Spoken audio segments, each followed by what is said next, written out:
Welcome to episode 8 of the A Storm of Swords reread, and in today's video we're going to be hitting John 1, A Storm of Swords, a really awesome introduction chapter. I will say, I think something that George does a lot better in A Storm of Swords than he does in A Clash of Kings and A Game of Thrones is that the opening chapters where, yes, they do have that, okay, let's reintroduce what happened at the end of A Clash of Kings into what's happening in this chapter. But most of these chapters actually seem to progress our story in a meaningful way. So what is the point of this opening chapter? Jon needs to meet Mance Raider, and we're going to have a very tension-filled conversation between Jon and Mance. And if Jon says the wrong thing, he could be killed. So that's something that A Clash of Kings and A Game of Thrones really haven't done particularly well in either of those books, is starting those early chapters strong. And I would even go as far to say, like, A Storm of Swords, I think from my memory, is one of the only books of the 5 that actually has this, where a lot of the first chapters for characters are meaningful for the plot and aren't just like catch-up chapters, really. They're not like just, oh, here's your introduction back in, and then you'll wait to the second chapter for the story to really pick up. That is one thing I really do appreciate A Storm of Swords a lot. Now, let's not waste any more time, though, and dive into Jon 1, A Storm of Swords on page 74. I also do want to clarify, because I don't know if people do wonder this, but I am using like a big paperback of the book, so my pages might be different than yours if you're reading like the smaller version, or like a hardback cover that's maybe different in page count. But Jon Snow and the wildling riders descend a ridge towards the vast wildling camp in the valley below. The landscape is dark and cold, filled with pine trees, moss, scattered stones, and rising mists. Jon sees thousands of campfires that line the banks of the Milkwater, creating a river of light stretching across the valley. Seeing the enormous camp reminds Jon of the immense size of Mance Raider's gathered host. You have to remember that Jon has never probably seen this many people all combined. Like, yes, Winterfell is one of the bigger castles in the north, but even then, like, this is the most amount of people Jon's probably ever seen congregated together. And when you also think about the fact that this is the mass of people moving south to the wall, for Jon, you'd be thinking, whoa, how are we going to defeat them with like 300 men? Now, he will rationalize it in this chapter, but it is a very eye-opening sight that Jon also had seen through Ghost previously in A Clash of Kings, but now he's seeing it with his own eyes. Jon nervously flexes the fingers of his sword hand as they approach. The riders travel quietly without banners or trumpets. The only sounds are the river, horse hooves, and the rattling bones of Rattleshirt's armor as an eagle circles high above while men, dogs, horses, and Ghost move below. Ghost has mainly followed the group from a distance throughout the journey, as he often does. And I want to point something out with Ghost specifically, because it really goes to show how connected Jon and Ghost are, is Jon very much feels like an outsider, obviously. He's wearing the clothing of the Night's Watch. Most of the people he's traveling with hate him and want him to basically die at this point. And Ghost almost is reflecting Jon's nature right now, or what he's feeling, where Ghost is very much keeping to himself, staying away from the group, but close enough where maybe he can keep a watch on Jon or whatnot. And you do feel that, though. That is a really awesome thing that George does in terms of showing Jon's emotion, but through Ghost. It's a very clever way of doing that, besides just telling us that, oh, Jon is anxious and nervous.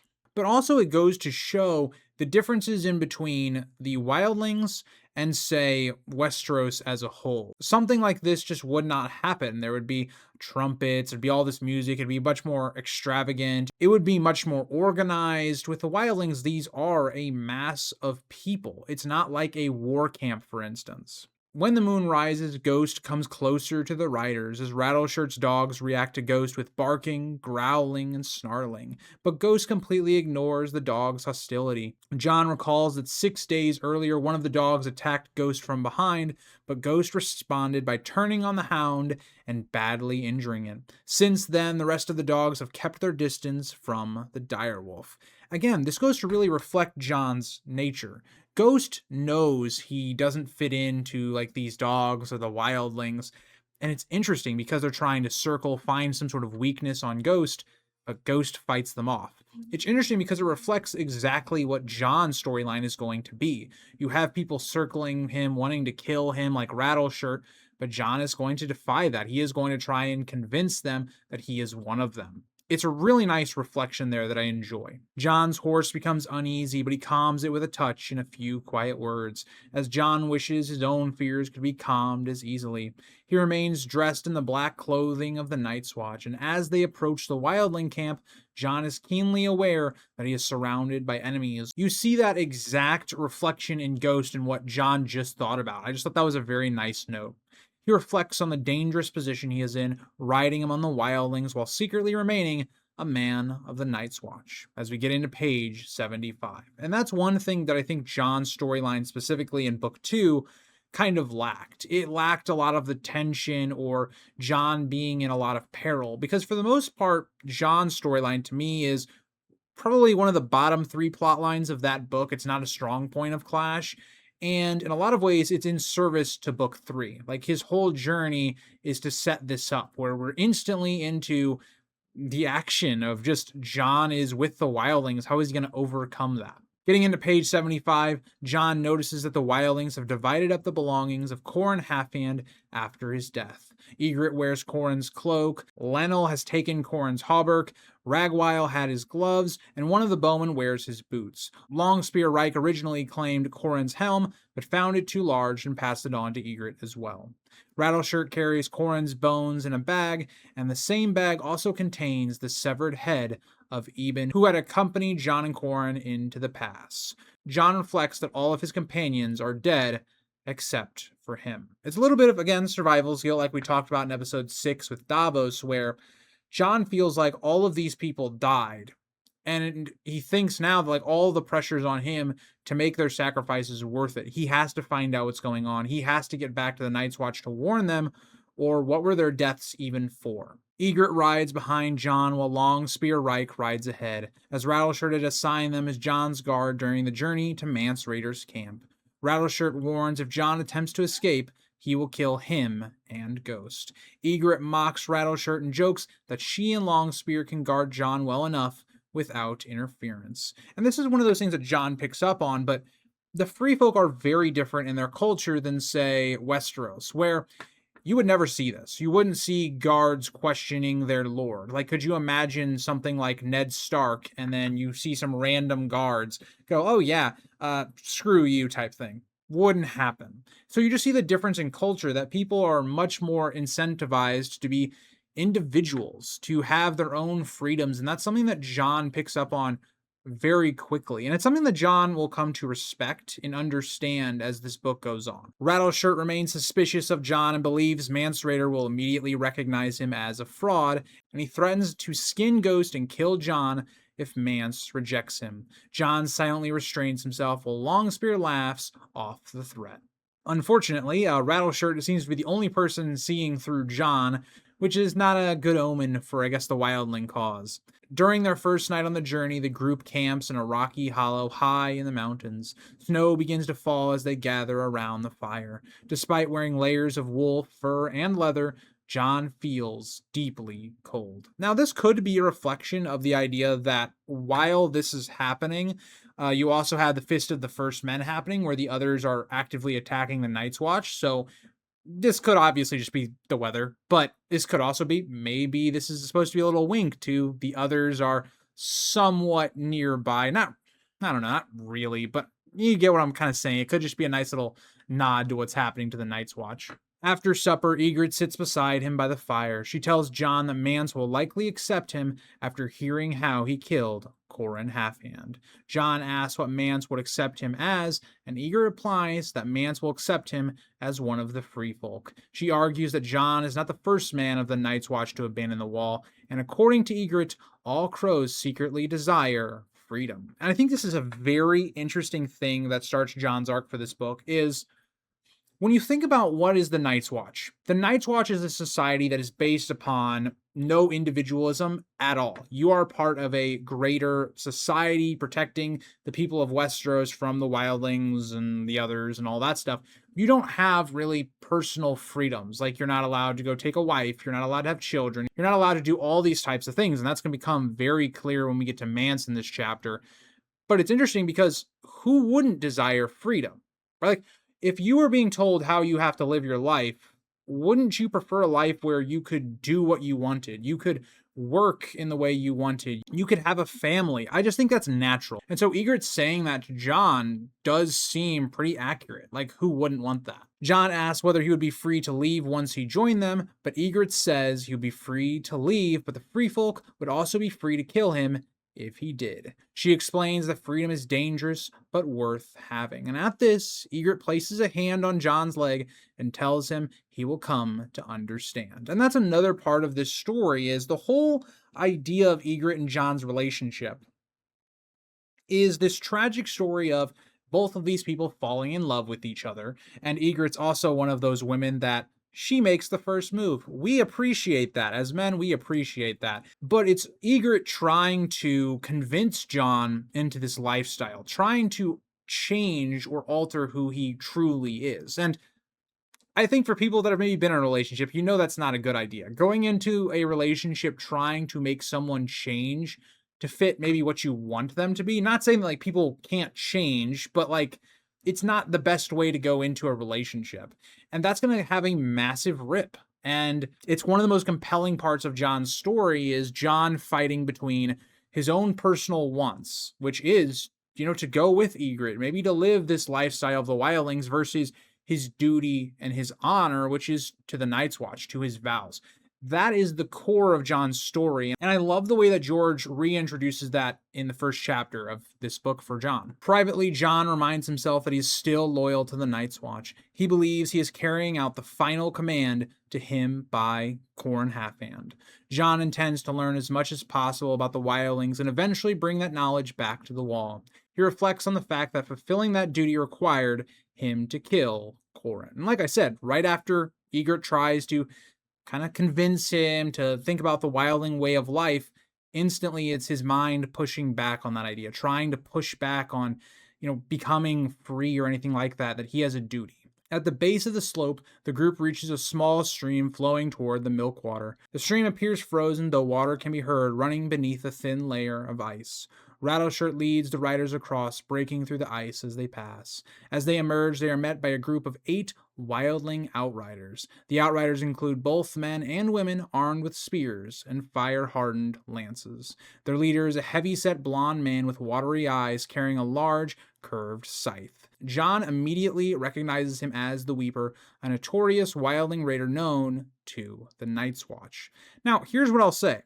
Think about what Jeor Mormont's plan is. It's to try and take the wildlings unaware, hitting them in multiple places, and here, even Jon and this small party already got hit by the Outriders, or at least they were noticed. So I just want to push back on that idea of like, oh, the Night's Watch would just be able to sneak up on the wildlings easily. Now, I know Rattleshirt and this party's not trying to stay hidden. Like, they want to be found by the Outriders or whatnot. They're not trying to hide, but still.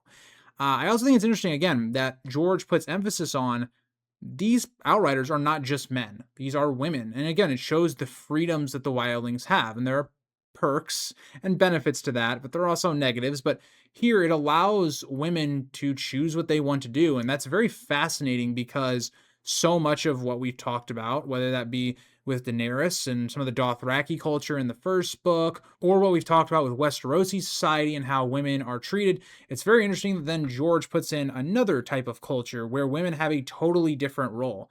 I find that to be very interesting, especially with the wildling culture. The Weeper greets Rattleshirt and asks about Jon's identity.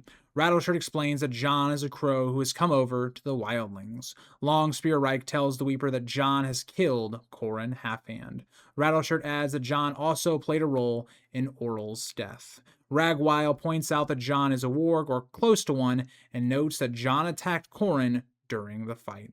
The Weeper studies Jon more carefully and remarks that he has a wolfish look about him, and he suggests that Jon is to be taken to Mance Raider, who may choose to keep him, as the Weeper then rides off with his outriders. And this has got to be very interesting because Qhorin Halfhand has such a big reputation. It would kind of be like if Robb got the news that, say, like, Tywin was dead or Jaime died, like, say, before the Whispering Wood. Like, he has that much influence. Like, Qhorin has that much legacy, I guess, with his name or fear that's attributed to that. So Jon killing him, and what makes Qhorin Halfhand's plan so instantly amazing, is it gives Jon a lot of legitimacy.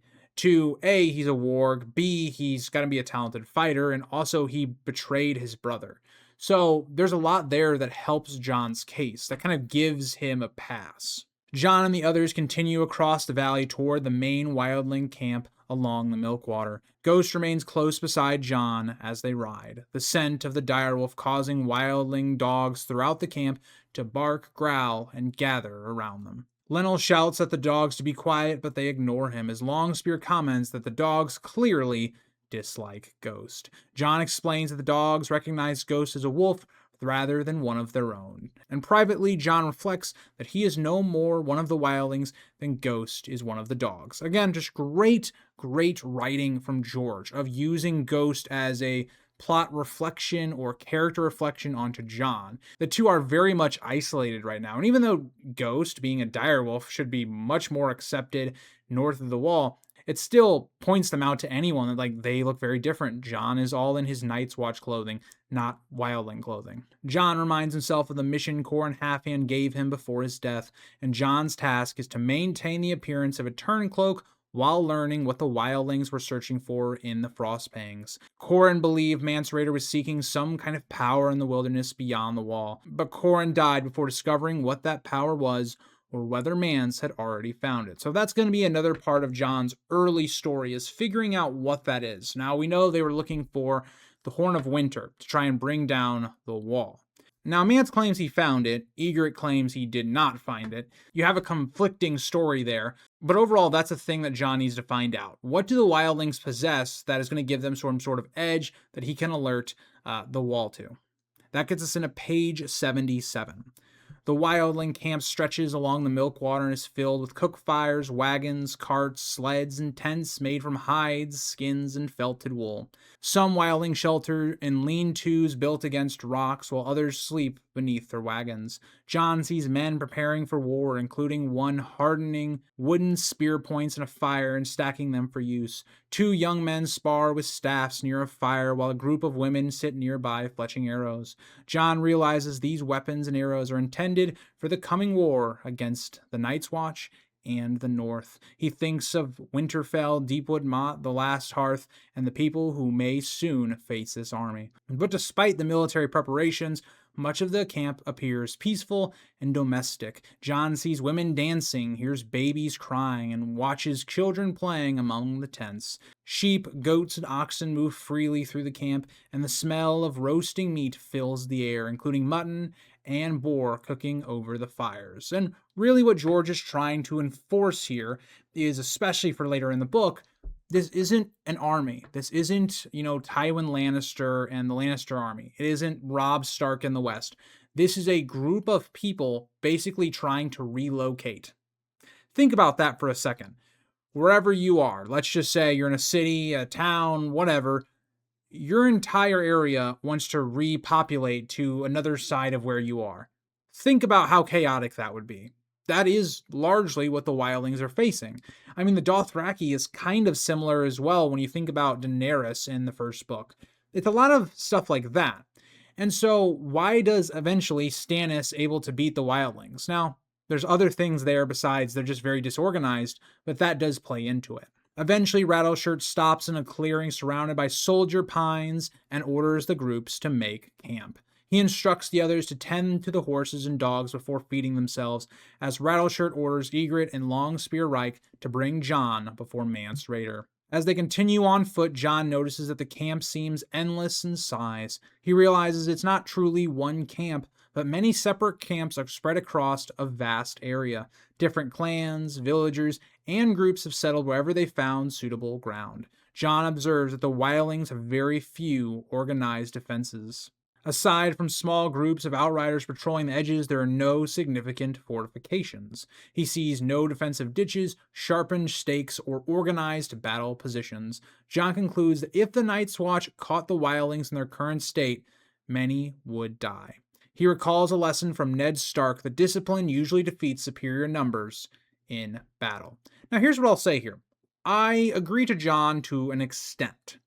If the Night's Watch possessed what Stannis will eventually have at the end of the book, then yes, I totally agree. Because the issue you run into with the wildlings is, like Jon said, there's nothing defending them, right? This is just if you rolled up in some random, like, makeshift village of people moving. Like, there are outriders, but there is not a defensible position for any of them. So if you were, leading 100 men in, you could probably kill off a good amount of people before there was actually a response met. The problem is when you have so few of numbers, like what they do have, 300 men against thousands and thousands and thousands, every man that you lose is like you need that person to kill like a good amount of people. And I think that's what Jon is kind of not thinking about because the Night's Watch doesn't possess that strength. But again, this is all foreshadowing to show how Stannis will defeat them later on in the book. It kind of shows the genius of George's writing because all of this stuff back in A Clash of Kings was already set up. Like, George seemed to understand the way the wildlings will be defeated is because of this. That's why he keeps referencing it chapter to chapter. Among all the tents, one stands out clearly as the king's tent. Mance Raider's tent is far larger than any other in the camp, and music can be heard coming from inside. Like many tents, it is made from animal hides, but these are white snow bear pelts. The roof is crowned with enormous antlers taken from a giant elk. But Jon notes that these giant elks once roamed throughout the lands of the first men, but are no longer found south of the wall. As we get into page 78, I do want to just note with the tent, even though it looks very kingly, it doesn't look the traditional richly kingly. It more just looks like, okay, Mance, in terms of nature, he has like the coolest looking tent, but it doesn't look like, oh, how you would imagine like Renly's tent or Rob's tent or Tywin's tent. It doesn't look like that. It just stands out comparatively to everything else. Jon, Ygritte, and Rattleshirt finally reach Mance Raider's tent. Unlike the rest of the camp, the king's tent is guarded by 2 armed sentries carrying spears and round shields. One guard refuses to allow Ghost inside the tent, and Jon commands Ghost to stay outside. Ghost obeys immediately and sits where he is told, as long as Spearreich remains outside to watch the direwolf.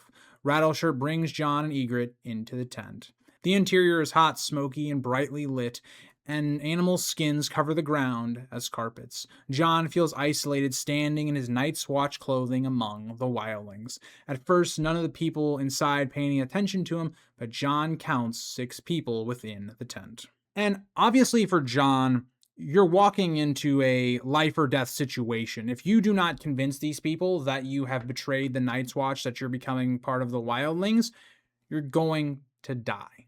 And the people that Jon sees in the tent are a young, dark-haired man and a blonde woman sharing a drinking horn filled with mead, a pregnant woman cooking 2 hens over a brazier, an elderly, gray-haired man wearing a worn black and red cloak sitting playing a lute. The old man is singing The Dornishman's Wife. Now, a lot of people have thought maybe this is because he is Rhaegar or Arthur Dayne or something along those lines. I think personally it doesn't have anything to do with that. I think the song's message has more to do with Mance as a person and what he has done in the past, as well as his individualism, but feel free to let me know what you think about that. And Jon recognized the song from south of the wall and is surprised to hear it being played in a wildling camp. And that should instantly make Jon think, wait, this is probably Mance Rayder. Mance Rayder was from the wall. All the rest of these people, they're likely wildlings, so why would they know a song from south of the wall? While waiting, Rattleshirt removes his giant skull helmet, and Jon sees the man beneath the armor more clearly. Rattleshirt is physically small despite his intimidating appearance. He has a knobby chin, a thin mustache, pinched cheeks, close-set eyes, and thinning dark hair. Makes sense why you want the helmet. The helmet will intimidate people, and maybe his own physical appearance doesn't do that. It gives you an edge when you're in battle if somebody fears you. The singer continues performing The Dornishman's Wife as Jon waits. Near the brazier sits a very large, broad-shouldered man eating a roasted hen. Grease runs down his white beard as he eats, as he wears thick gold arm rings engraved with runes. He is dressed in a heavy black ringmail shirt, which seems to have come from a dead ranger of the Night's Watch. The size, appearance, and equipment of the man suggest he is an important and formidable wildling warrior. As we get into page 79, John studies the remaining two prominent warriors in the tent. One is a tall, lean man wearing a leather shirt sewn with bronze scales. He carries a massive two-handed greatsword on his back. The man is bald, clean-shaven, muscular, and has deep-set gray eyes. He is missing both ears, though John cannot tell whether they were lost to frostbite or battle. The loss of his ears makes his head appear narrow and pointed. John immediately judges both the bald warrior and the huge white-bearded warrior to be far more dangerous than Rattleshirt, as he wonders which of the two is actually Mance Raider. It's very interesting that George places this chapter right after Sansa, because Sansa's whole, really, her arc is about identifying people on their appearance, and that looks can be very deceiving. John is falling into the same trap. The obvious thing is telling you that, oh, Mance Raider was on the wall. He would have had access to maybe learning this song, whereas most wildlings would not. It's kind of the information is telling you it's right there, but Mance Raider doesn't look as formidable. He doesn't look like this great warrior chief of the wildlings, and that's what tricks up John. Meanwhile, the old singer finishes The Dornishman's Wife as the final verse describes a dying man laughing and singing because he had tasted the Dornishman's wife before his death. Now, there was more in this song that I could have talked about, but I want to talk about this last part because I think it's the most important for Mance as a character. Mance is somebody that became a wildling or deserted the Watch mainly because of he wanted individual freedom. And this song is a lot about that. So I think that is the point of it, to show what are Mance's motivations more so than it is to say, oh, he's from Dorne or he's Arthur Dayne or something. Like, I think it's more to do with that. As the song ends, the bald, earless warrior notices John. He asks Rattleshirt and Egret why a crow is standing in the tent. Rattleshirt explains that John is the man who killed Oral and is also a warg. The earless warrior reminds them that all the Night's Watch scouts were supposed to have been killed. Egret then explains that John has killed the wildlings, and she adds that John personally killed Corin Halfhand. The earless warrior is angered by this revelation as he says that Corin Halfhand should have belonged to him. He asks John for his name. He introduces himself as Jon Snow and addresses the man as your grace. And I think you can be forgiven for John thinking this is the king. This is the first person that talks. He seems like he's a very formidable warrior. He's the one questioning John. So you can understand why he would come to this conclusion. But also it goes to show why Corin needing to die to John was so important. It's given him an in which people are very, curious about. How did you kill Corin Halfhand? The earless warrior reacts with amusement and points out that John has mistaken him for the king. He jokes about the mistake to the large white-bearded warrior as the white-bearded man bursts into laughter. He jokes that no king could be missing both ears because a crown would slide down around his neck. Still laughing, he tells John that he is looking the wrong direction. The white-bearded man instructs John to turn around and look elsewhere for the king beyond the wall. John turns to see who the real Mance Raider is. As we get into page 80, John turns and discovers that the old singer with the lute is actually Mance Raider. Mance identifies John immediately as Ned Stark's bastard and the Snow of Winterfell, as John is shocked that Mance knows who he is. And that's going to be really interesting for John, because not only did John have a decent chance of trying to guess who Mance was, he screwed that up, which is understandable. And then the person that you least expected to be Mance turns out to know exactly who you are. That should make no sense to John, just given the fact that Mance has been north of the wall this whole time. How would he have ever run into John? How would he ever know this? Now, right away, Mance is not going to tell him. He says the explanation can wait, and instead asks John what he thought of the song.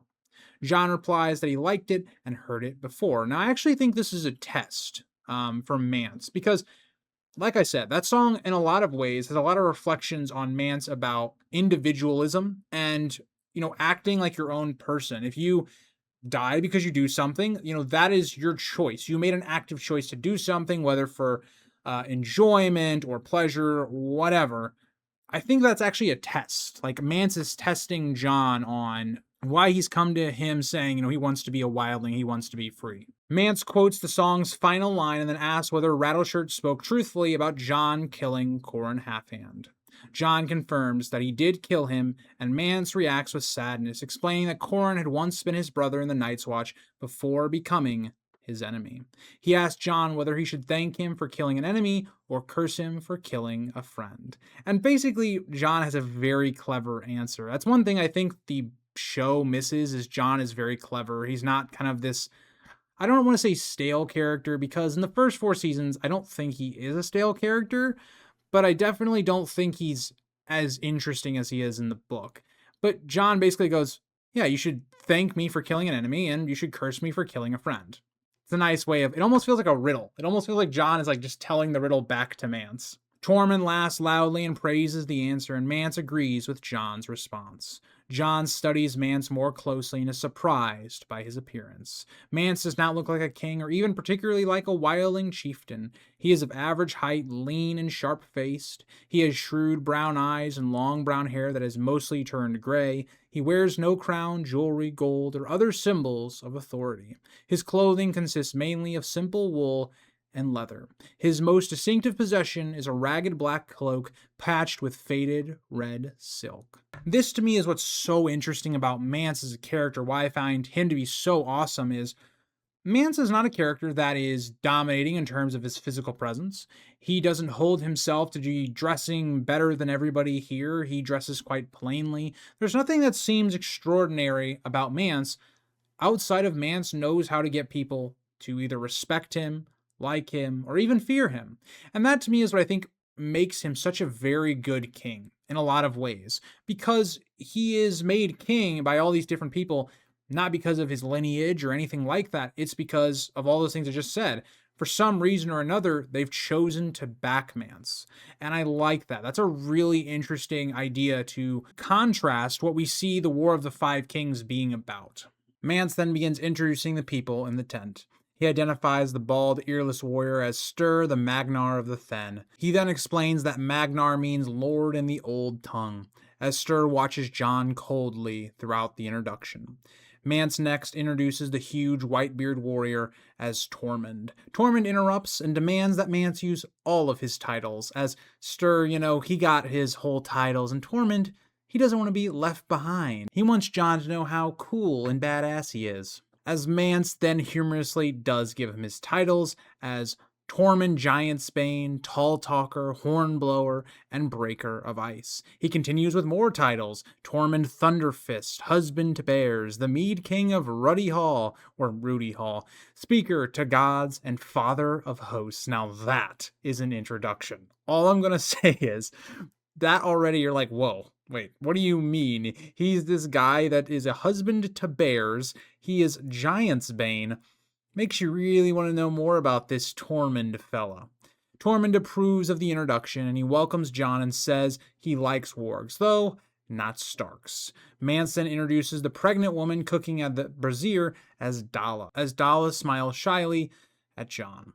Mance tells Jon to treat her as he would any queen because she is carrying Mance's child. Mance then introduces the beautiful blonde woman as Val, Dalla's sister, and finally he introduces the dark-haired young man beside her as Jarl. Mance jokingly refers to Jarl as Val's latest pet, but Jarl immediately objects and insists that he is no man's pet, or no one's pet.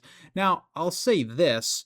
Basically, this is just introducing us into all characters that will, to some extent, play a role in the coming conflict with the Watch and the Wildlings, as we get into page 81.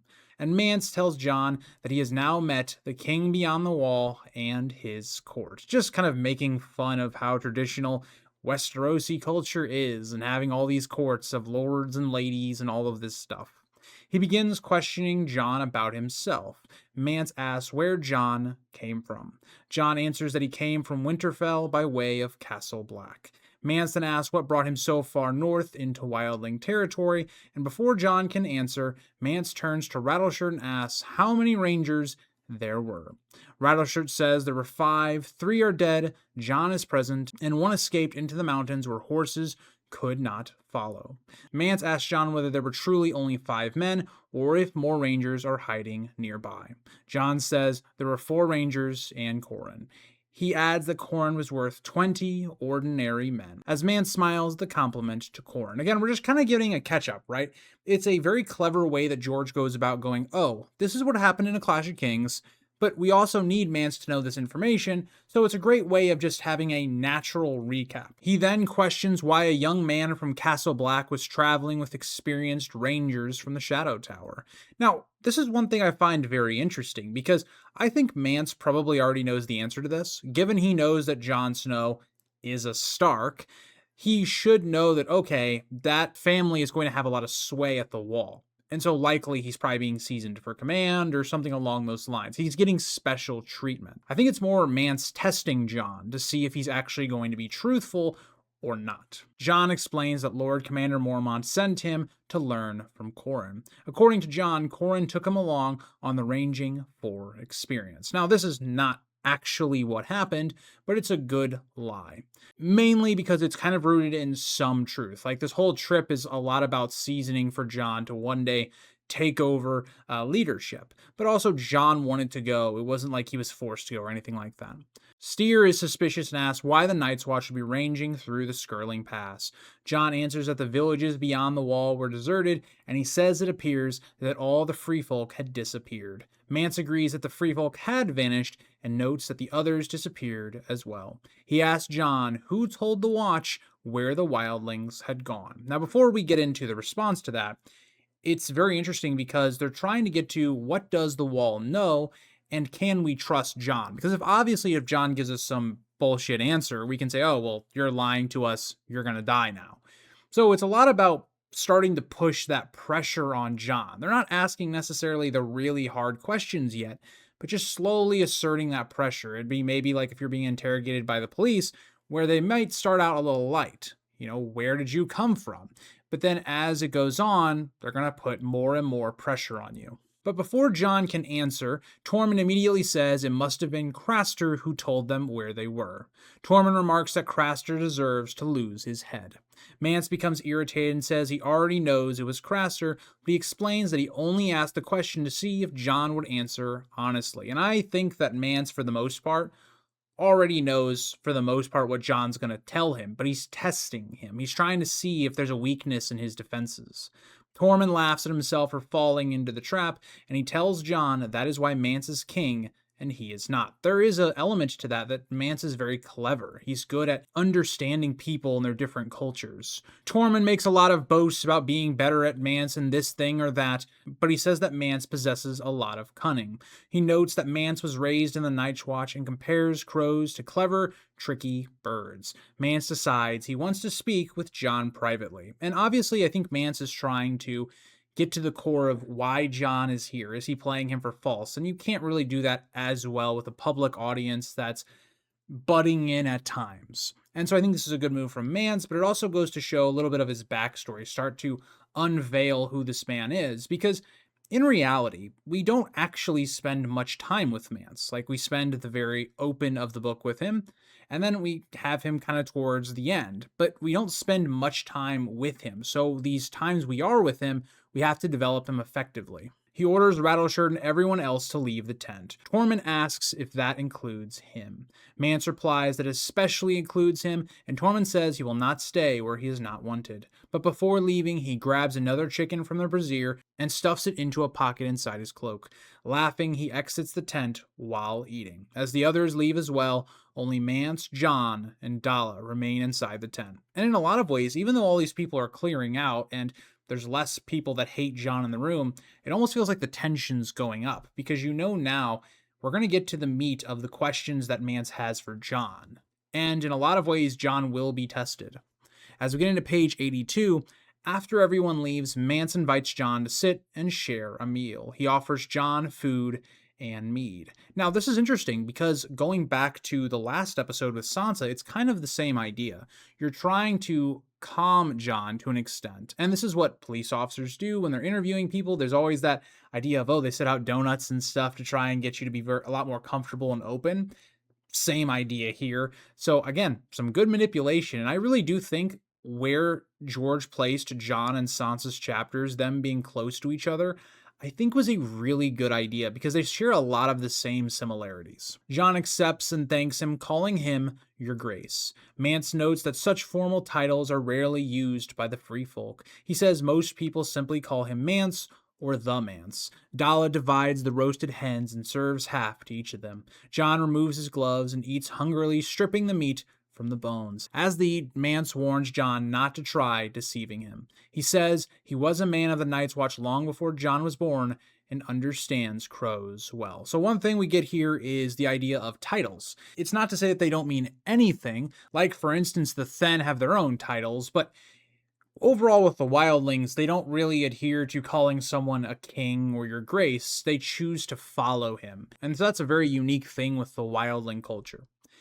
John acknowledges the warning, and Mance then returns to the subject of how he recognized John. He asks if John has figured it out yet, and John thinks that maybe word had been sent, so that's how he knew, but that actually isn't the case. Mance says they do not have trained ravens, so messages cannot pass that way.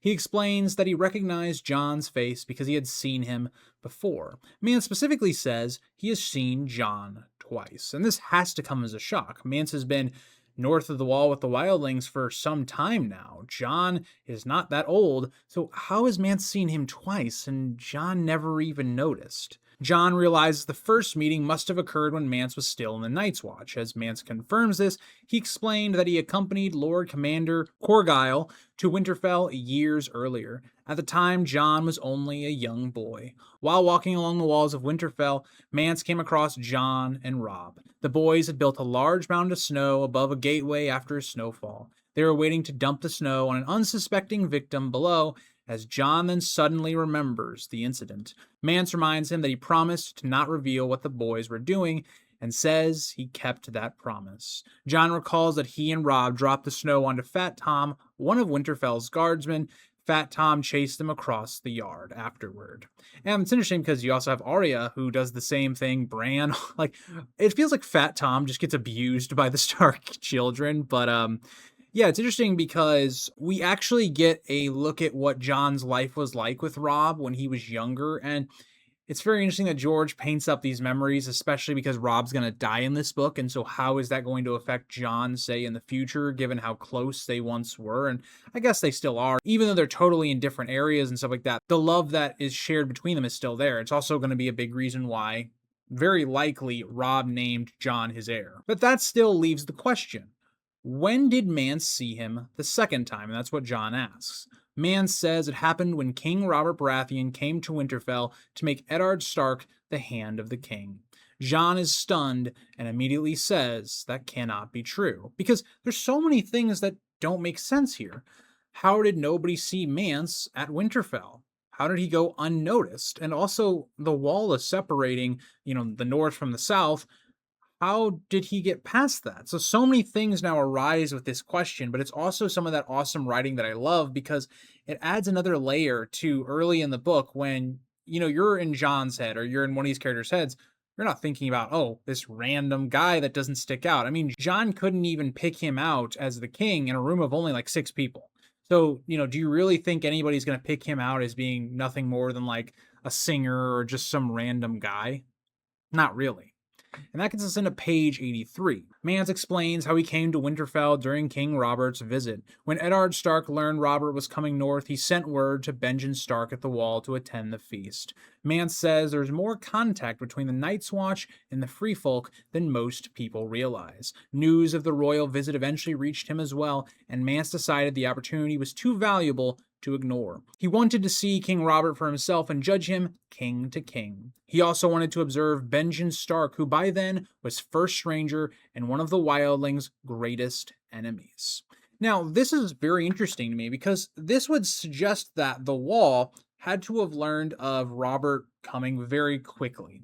And then also that knowledge had to spread then to north of the Wall fairly quickly for all this all to make sense, because Robert and his journey, I don't remember how long it takes, but I know it takes at least I think a month. It's kind of crazy to think that, okay, so Ned sends this raven to the Wall upon learning of this.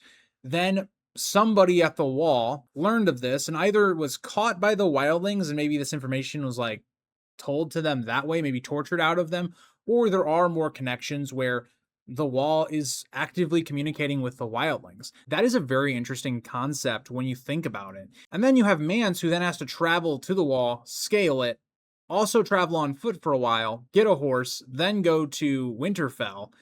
It's very interesting to think about logistically, how did he get there so quickly?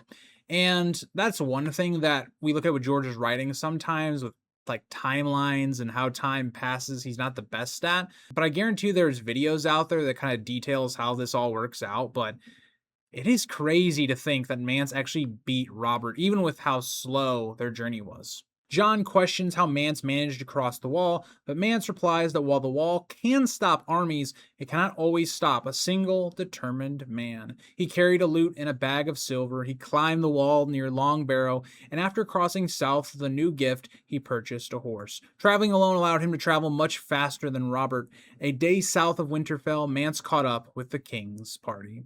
He blended in among the free riders and hedge knights who commonly attach themselves to royal entourages seeking employment. It's very interesting because he's basically going to do this exact same thing in book 5 when he has to try and get into and infiltrate Winterfell again. So it's really interesting the foreshadowing that's done here.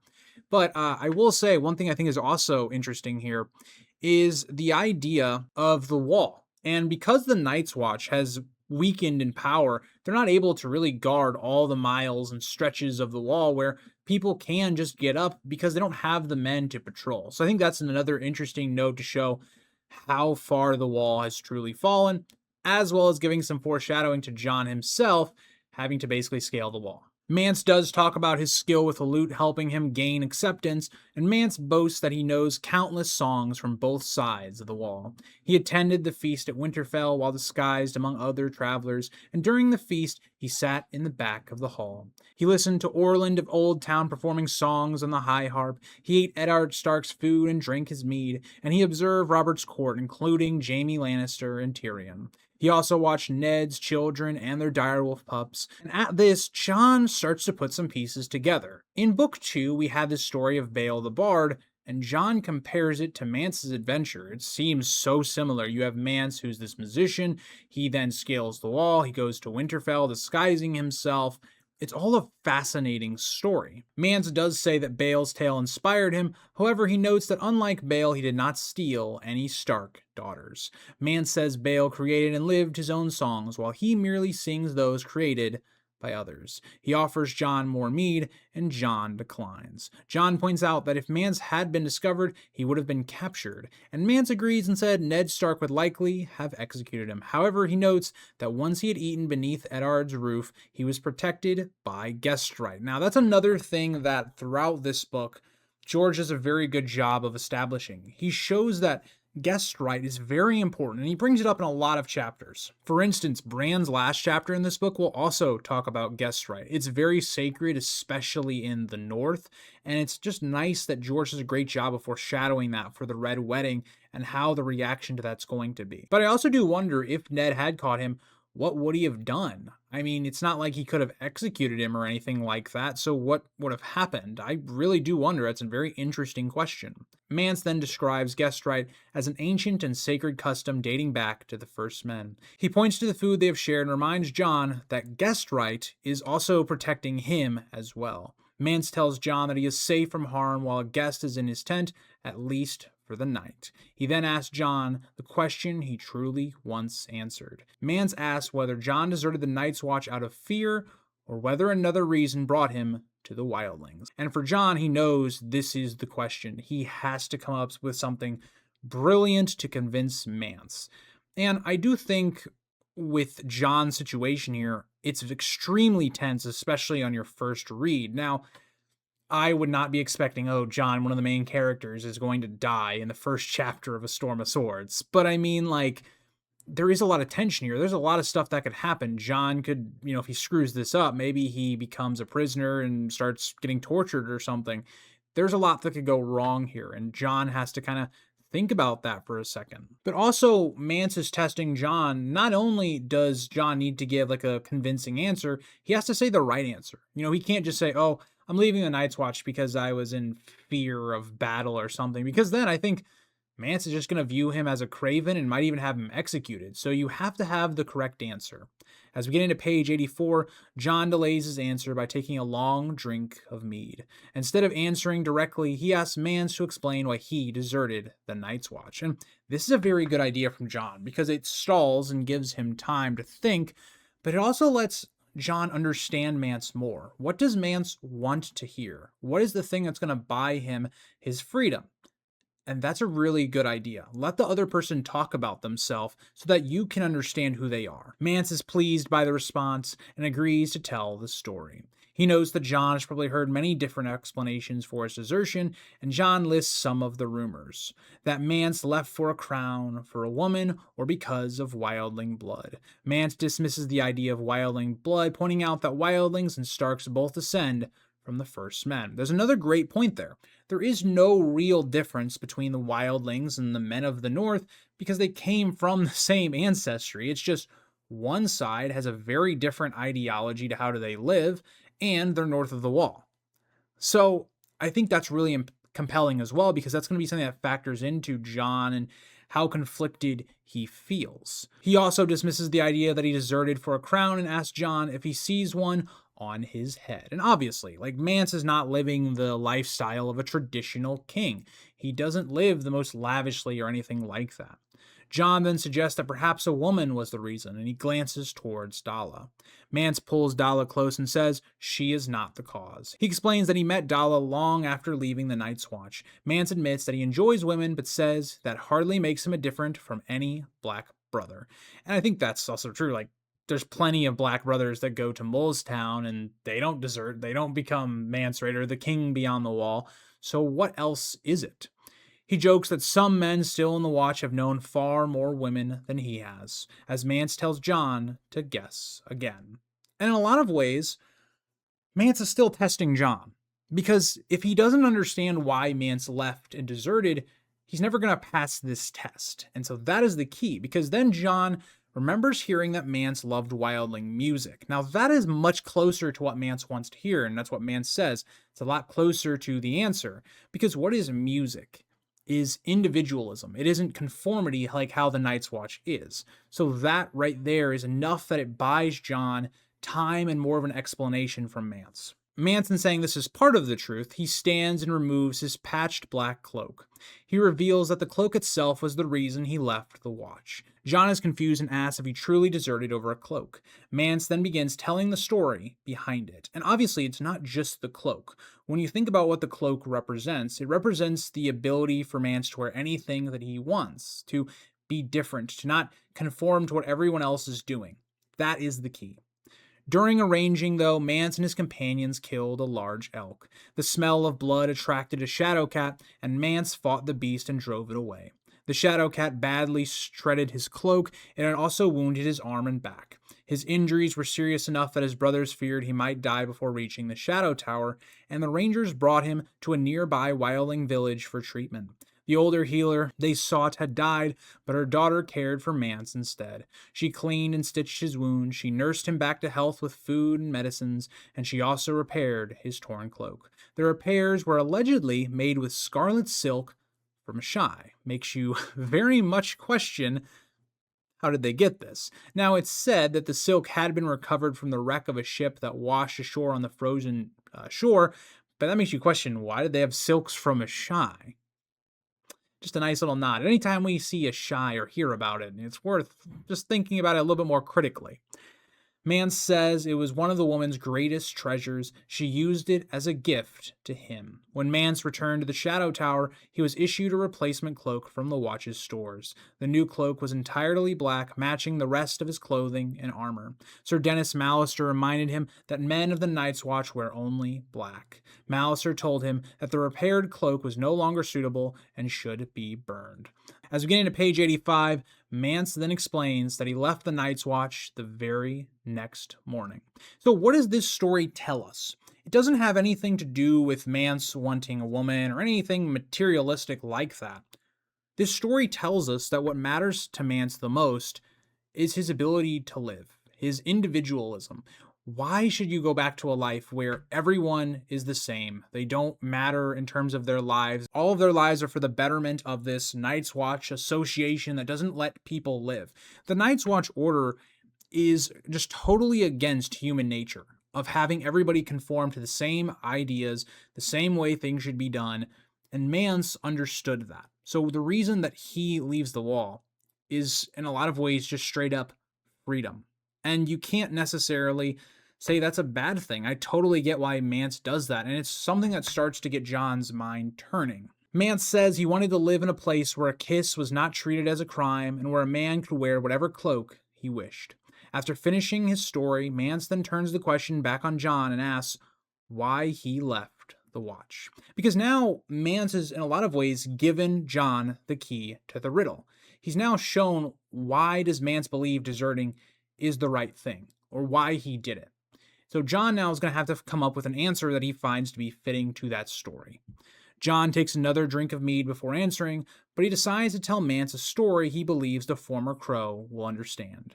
John reminds Mance that he was present at Winterfell when King Robert visited. He lists the royal children and the Stark children who attended the feast. And John notes that Mance saw Joffrey, Tommen, Myrcella, Robb, Bran, Rickon, Arya, and Sansa seated in places of honor. He points out that all their eyes were on them as they walked through the hall and took their seats near the king. And Mance says that he remembers the feast well. John then asks Mance if he remembers where he himself was seated. He leans forward and asks whether Mance saw where they put the bastard. Mance studies John's face for a long moment, and after considering his answer, Mance says that John needs a new cloak. And to me, in my opinion, this is one of those weird situations where when we look at like House of the Dragon, Game of Thrones, we always have what happened in the book. Did they change something for the better or the worse? I'll say this one thing, with the hindsight of knowing what the show did, I actually like the show's explanation for this a lot better than the books. Now, I think the books is still fine. Like, I still think it works. Like, the idea that John is stating that because of him being a bastard, his role in society limited his actual personal freedoms and certain things that can help try and relate to Mance. But I think the one thing that kind of rings hollow to me is Mance should also know that John is a Stark, right? He's grown up as a Stark, so he is very honor bound and dutiful. So you should also be questioning, well, you took all these oaths, you're very quick to abandon them. I do like the idea that in the show, they add the wrinkle of, well, John saw what Craster is doing, and it raises the moral question of the Night's Watch as a whole. If I'm conforming to your kind of cult almost, where I'm giving up all my personal freedoms, and then you turn around and prove that your organization is allowing for the stuff like what the White Walkers are doing with Craster, why should I ever be in your lifelong organization?